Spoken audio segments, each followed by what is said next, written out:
I'm Barbara Lucas, and welcome to the Green Room, where we explore the environmental topics that green up our world. Today's topic is something that isn't talked about much in our society. The subject is end-of-life care and its impact on our environment. Our guest is Merilynne Rush, a specialist in natural burial options. Merilynne, welcome to the show. Thank you. It's nice to be here. Well, your line of work is rather unusual. How did you get started in it? For many years, I was a home birth midwife. I worked with families who were choosing to do things their own way, to take a lot of responsibility, to be at home and do things the natural way. So it's not that much of a stretch that now I'm working with families that want to have a natural home funeral and green burial. You must have seen an unmet need in the community. I did. When I first learned about it myself, I didn't know that it was possible to have a home funeral, and I really didn't know what green burial was, but the idea was attractive to me because of the environmental concerns. And so I started looking around and talking to people, and everybody I talked to pretty much said, you know, I want to know more about that. So I decided to learn more myself so I could help educate people. And you started a company. What's that called? The name of my business is After Death Home Care. Okay. And what would make a home funeral more environmentally friendly? Well, the reasons people do it are varied, and it's not for everybody. But most of the time people come to that decision because they don't want to embalm.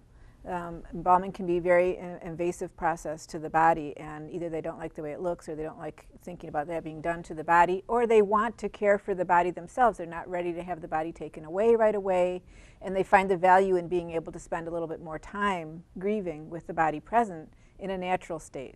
So they choose, if you're going to choose not to embalm, you pretty much have to be at home for visitation, because most funeral homes won't allow a public visitation without embalming. And how would you keep the body cold? You have to do something, right? You have to wash the body very carefully, which turns out to be a very loving, healing process for a lot of people. And then you cool the body, you dress the body, and then you cool the body with dry ice, which is placed, small pieces of dry ice are placed underneath the body in several different locations. It's not visible, it doesn't make a vapor or anything, it evaporates, it does not make, it doesn't melt, so it's not messy or anything. And it cools the body sufficiently for a few days. And is it legal to do this in Michigan, or? It's completely legal to care for your own dead at home in all 50 states. Oh, okay. And it always has been? I mean, is this? I think so. I mean, is the family takes the responsibility. Someone in the family or in the close circle of friends is the one who washes the body, takes responsibility for monitoring the situation, and you know, so that's not something that all families want to do, but for those that want to, I want them to know that it's possible. So, so that's what I'm doing, is educating and empowering people to do that for themselves. I call myself a home funeral guide. Okay. I am an educator, and I consult with families who want to care for their own dead. So it's sort of, it feels like a new thing, but you had mentioned to me before the show that this is actually not new at all, to care for your dead at home. Right. I mean, it's really what we used to do. Up until a few generations ago, everybody knew how to do this at home. The body would be laid out in the front parlor. Someone would come over and help the family wash the body and dress the body, and people would come and pay their respects, and then the next day they would walk to the local cemetery or whatever. There was a neighbor person who, you know, usually it was a woman, it could have been the local midwife or whatever, that people knew to call that would come over and help. And everybody knew how to do this. The family was around, the children were around, and it was a natural part of life. The cycle of life. Right. And how did we get away from it? I think, well, there's several reasons, but I mean, we've changed a lot of things in our culture. Just like we've institutionalized birth, we've institutionalized death care. And I think what has gone along with that was a feeling that if we were not around the dead body, somehow we wouldn't be as distressed or something like that. So there was the idea that we were protecting ourselves. For some people, though, they feel like that's a necessary part of their grief, to be able to spend a little time with the body. So if that's what they feel comfortable doing, then I want them to know that's possible. It's a choice. Yeah. And when did embalming get started? Well, during the Civil War, when large numbers of soldiers were dying far from home, they wanted to be able to send the bodies home, and they didn't have ice at that time, and they sent them on the train. So they developed the technique of embalming. They were called embalming surgeons, and they were able to then send the body home. With the rise of that practice and more people becoming knowledgeable about how to do that, more people chose that option because it gave you maybe some extra time for other people to come to the funeral. And then people were told, you don't have to care for your own dead, let us do it for you. And so that came to be the cultural norm. And in fact, it came to be seen as a sign of poverty if you had to care for your own dead. Really? And we got into the lavishness of the funerals with all the flowers and the big expensive caskets and the funeral parlors. And in fact, homes were built with front parlors where the person would be laid out, and there was usually a separate door so the body could be removed. As funeral parlors began doing the care, we started calling them living rooms. And people don't have parlors in their homes anymore. Wow. Interesting history to them.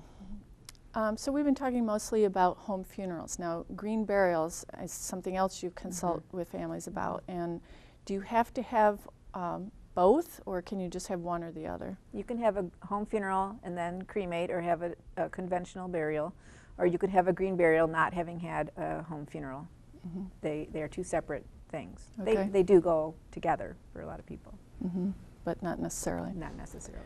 And what is a green burial?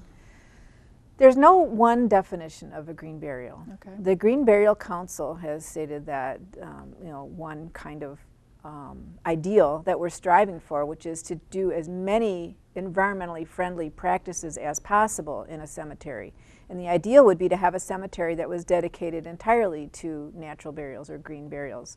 So there would be no fertilizing and mowing and weed whacking, and you would actually plant native plants or utilize practices that are help restoring the land. Say you were restoring old farmland that had been monocropped or whatever. So that the cemetery, because once it's certified as a cemetery, will always be a cemetery, could be a place for really creating more green space. Which could go hand in hand with nature conservancy preserves and wildlife habitat. In fact, there's only a dozen or so completely green cemeteries in the country, and most of them are associated with a nature conservancy or a nature center of some sort.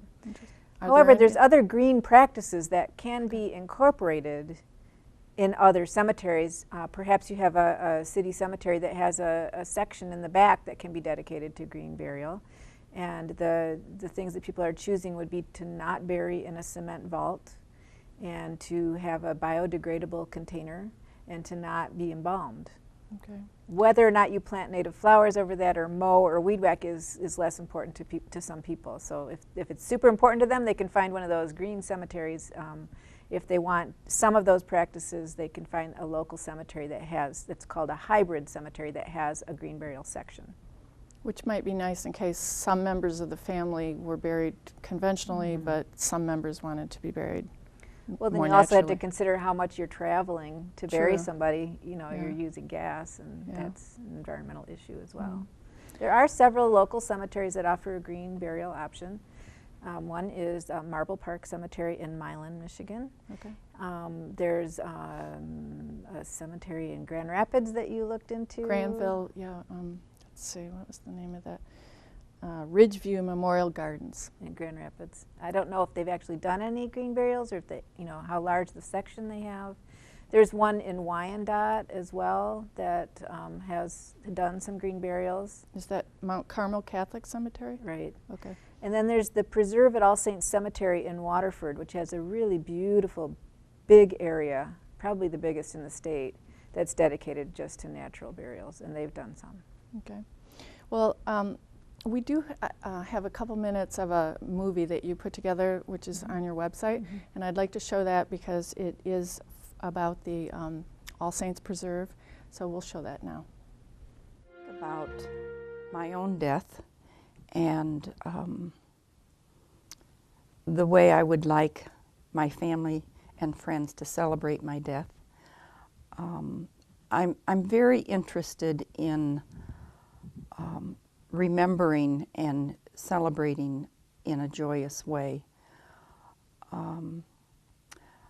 I have not been very happy with traditional funerals and burials for some time. I have long been interested in the environment and living sustainably, and I would also like to die sustainably if that's possible. But when I read about this green burial and then had an opportunity to learn more about it, it makes so much sense to me. We have injected so many chemicals into this world that I'm very concerned about my grandchildren and what consequences they are going to have to pay for our actions.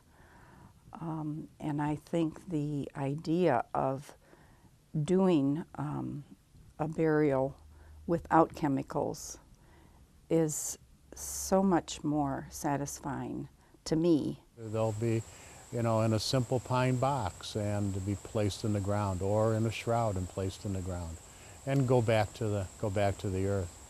And really not different than it was done centuries ago, before the Civil War, and when embalming really came into stride, and so that they could preserve people for a period of time. These are people that don't want that preservation. They want to be, they've lived their life naturally, and they want to go back to the earth naturally. The natural burial aspect lends itself beautifully to the people that perhaps have chosen cremation in the past because they didn't want to either take up space, they didn't want to overuse the land. Now the natural burial lends itself beautifully to that because they're not using the fossil fuels then to dispose of the body. Rather, they'd be buried in their natural state and go right back to the earth. So at All Saints Preserve, I hear that they have different ways of marking the graves depending on what the family's preferences are. Can you address that? They do. What you saw was the large open meadow area where the graves would be unmarked. And I mean, you have to know where everybody is buried, and you can find the grave with the GPS marker, but it's not like there's a trail to it or a gravestone or whatever. Then they have other grave sites that are a little bit more expensive that are along the edge of a path, or you can place a low-lying level with the ground, a marker of some sort. So for those people who are buried in the meadow area, you can have their name engraved on a stone wall that's called a cenotaph, and you pay a little extra for that type of memorialization. So the nature preserve type of cemetery looks like a great place for taking the family for a picnic to honor the loved one. And what we're talking about is sort of changing concepts of what we're looking for in a cemetery.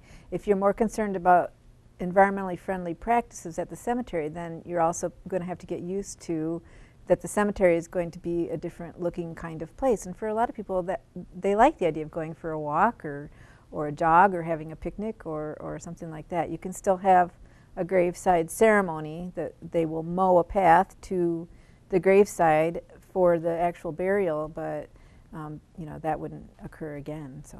mm-hmm. And let's go back to some of the different aspects of conventional burials and how they might impact the environment. For instance, vaults. I don't really understand why you've got a casket and then you need a vault over it. What's that all about? I mean, I'm not the expert on that. You can talk to a cemeterian about that, but I think the concept is that the vault provides another layer of protection for the casket. So the casket is less likely to get crushed by heavy machinery or changes in the Earth's surface. So, and also I think there's a sense that it would control, water seepage into the casket or whatever. I'm told that doesn't really control that, but I'm not the expert on that. So eventually, no matter what you do to it, it's going to the body's going to decompose, and Yes. so we're just postponing it. Embalming in a vault and steel casket just make it take a lot longer. Mm-hmm. Yeah. And the vaults are made of concrete, which some environmentalists have a problem with. I guess the furnaces to create concrete have to be fired to really high temperatures, so you've got a footprint for the fuel used. And conventional cemeteries are filled with so much concrete. So I think that might be a reason why a lot of people are choosing what they call direct cremation, because they don't want to fill up the earth with concrete and steel and wood and embalmed bodies, and they don't want to take up space, and they don't want to do any of those kinds of things they might consider environmentally unfriendly. However, I think it's important to consider two other aspects of cremation that people might not have thought about. And one is that it takes a huge amount of natural gas to cremate one body. You need a very high intensity fire for 5 or 6 hours. I've been told that you can drive across the country for the amount of energy it takes to cremate one body. So that's something that people might not have thought about. It still may be better than a conventional burial, but it's not exactly a green burial. And there might be release of toxins into the air depending on the quality of the crematory and that kind of thing. Yeah, I've heard there's concerns about the mercury in our fillings when they're burned. That's supposed to be filtered out, but not always probably up to par with every crematory. So I've been told, again, I'm not the expert, but I've been told that it's not exactly a perfect system either. So the other thing with cremation, though, is that a lot of times when people consider that direct cremation, they're doing it because they want to save money. They don't want to, pay for the use of a funeral parlor. They don't want to have an open, a viewing or anything like that. But also, I wonder what's being lost in that process if there's no time for people to be able to see the body at all. So to some people, that is an important thing. That is an important step in their processing the death. And then the whole aspect of caskets. I suppose there's an environmental continuum on a container. Right. Can you address that? There's caskets, conventional caskets they're very expensive. They're made of precious woods that are endangered, maybe imported from overseas. There's a lot of steel in caskets. There's resins that are used. So all these things aren't necessarily good for the environment. There's many other alternatives. There's, the plain pine box that we hear about. There actually are places where you can order those, and you could also have one made ahead of time and have it ready. Or there's something like a willow basket or a wicker basket or even a shroud. And a shroud can be anything. It can be expensive and beautiful and ordered on the internet, or it can be the heirloom quilt in the family or a sheet even. I'm only familiar with shrouds through the Bible. I've never heard of anybody being buried in one, but I guess it's happening more and more often. I think, yeah, a lot of people are changing their ideas about what they want or what they even thought of as possible. In terms of preservation, formaldehyde isn't exactly environmentally friendly, and it's probably not so great for the workers that use it, right? There's a high rate of cancer among people who do embalming because of the use of the formalin. There are other products that can be used and that can be requested to be used. So things less toxic. Okay. Mm. And then the landscaping. You already mentioned that it seems like the vault business. We've been hearing about that it's important for keeping the land flat. Can you address that? There's the ground will settle more if you don't use a vault. So you need to mound up the earth a little bit, and some people feel like the cemetery should look a certain way. And so if the earth is mounded up or looking disturbed, that might be uncomfortable for them. Other people who have plots nearby that might come to visit and see the earth mounded up in anticipation of some settling. So it becomes a big concern for cemetery owners, what will people think? That's probably one of the biggest reasons for many of the things that we do. Yeah, when I called the Mount Carmel Catholic Cemetery, they were telling me that they did mow over their natural burials, and I said, but I've heard that it's a problem because it dips down as the body decomposes. And they said, well, we just maintain it. We come back, and it takes more maintenance, and it ends up not being really cheaper for them to have this kind of thing. And they told me that some people were a little disappointed because they were hoping that natural burials would be cheaper, and it doesn't necessarily work out that way. But I guess if the families, if the environmental impact is the main thing, then that'll trump the whatever else. But well, you're talking about a willingness to learn and a willingness to do things a little differently, and to have it be a learning process that you figure out the ways to do it as you go along. Seems like there's a lot of people doing different types of things right now that they're all sort of looking into different practices, and that it pays to really ask around.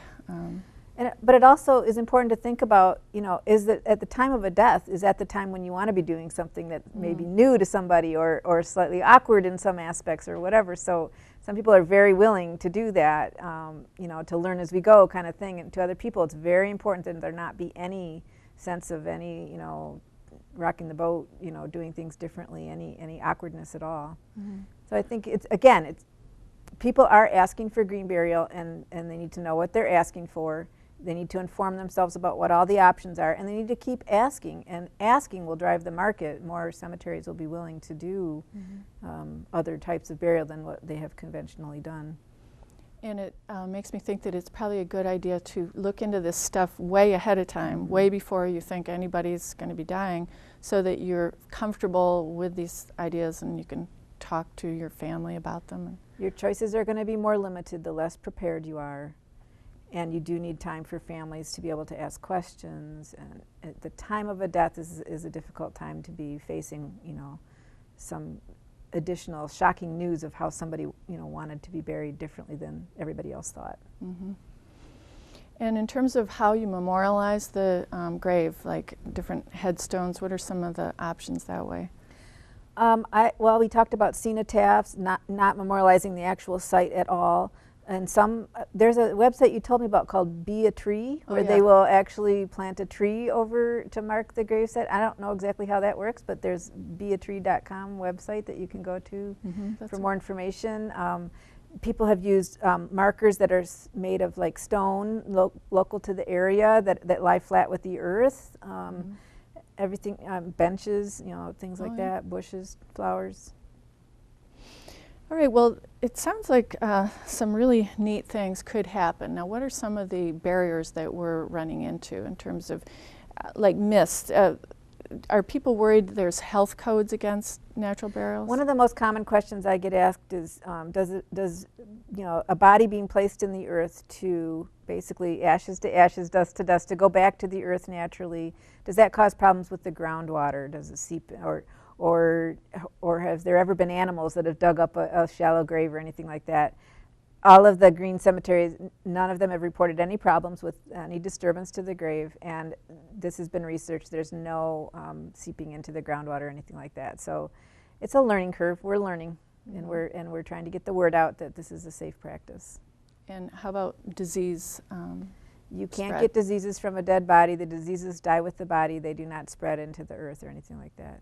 Okay. I want to tell you about something that's happening locally. Is there's a group of Native Americans that are learning about traditional ways, that are having a information session on March 17th to discuss amongst the people that are preserving the traditional ways about what kinds of burial they want to have. They traditionally bury people sitting up and facing west. So we got involved in talking to the cemeterian, the caretaker at Marble Park Cemetery, and I mentioned that, you know, is that possible? And as long as, you know, somebody gets into the grave and holds the body as they're burying the person, he's totally willing to do that. So I thought that was really encouraging, that we can, there's so many different traditions from around the world that people want to honor, and I think we can start thinking creatively about how to do that. Reminds me of this movie I saw about a year ago called Departures. It's about a tradition in Japan of, it's a very ceremonial thing of washing the body and dressing it, and how the family traditionally watches this, which was amazing to me. And it showed the wife of this person who was just getting into doing this, how she was so upset that her husband was doing it, but then when she witnessed how healing it was for the family, she became, you know, on board with that. It was a wonderful, beautiful thing that her husband was doing. Very. And traditionally in Japan as well, the family will go to the crematory and be there for during the cremation, and they'll have a party, basically a reception. Huh. So how would you suggest people, if this is something they like, even though they might be young, but how would you suggest they would talk to either their family members or the funeral parlor? Or what would they say? Well, examine yourself and what you want, and talk to those closest to you, and leave plenty of time for questions, and try to provide factual information, and try to have a discussion about it. That is something that I help facilitate for families, listening to different people's viewpoints and concerns and questions, and helping the family come to some decisions. It seems like one of the most important things you've said is that there are lots of different options, and that people shouldn't think that any of this stuff is just one way, that there's just so many, like you can tweak it a million different ways, whatever feels right. So how can people get more information? Talk to a funeral director. Try to find a funeral director that's supportive of a home funeral and green burial options and is knowledgeable about that, and there's several in the area. You go to my website and look for links to other sites to learn more about it, so that you're educated and you know what you want, and then begin to talk to your family. Are there any other websites that you would recommend? I would recommend going to greenburialcouncil.org and the homefuneralalliance.org for more information about home funerals. Okay. Does the Green Burial organization do any kind of like certification or? They do. They list cemeteries and funeral directors and other people in the funeral industry that are supportive of natural options. But there's not a certain thing they have to pass in order to I believe there is, but that could be somewhat fluid as we're making changes and we're realizing what people are asking for, and so they have different levels of certification. Seems like this is a very fluid field in terms of changes right now. It's good to know that things are, people are really looking at our options to help the less impact on the environment and more options for family. And baby boomers have always been known to want to do things their own way, and as more of us are aging and facing our mortality, we're asking for more options. It's a good thing.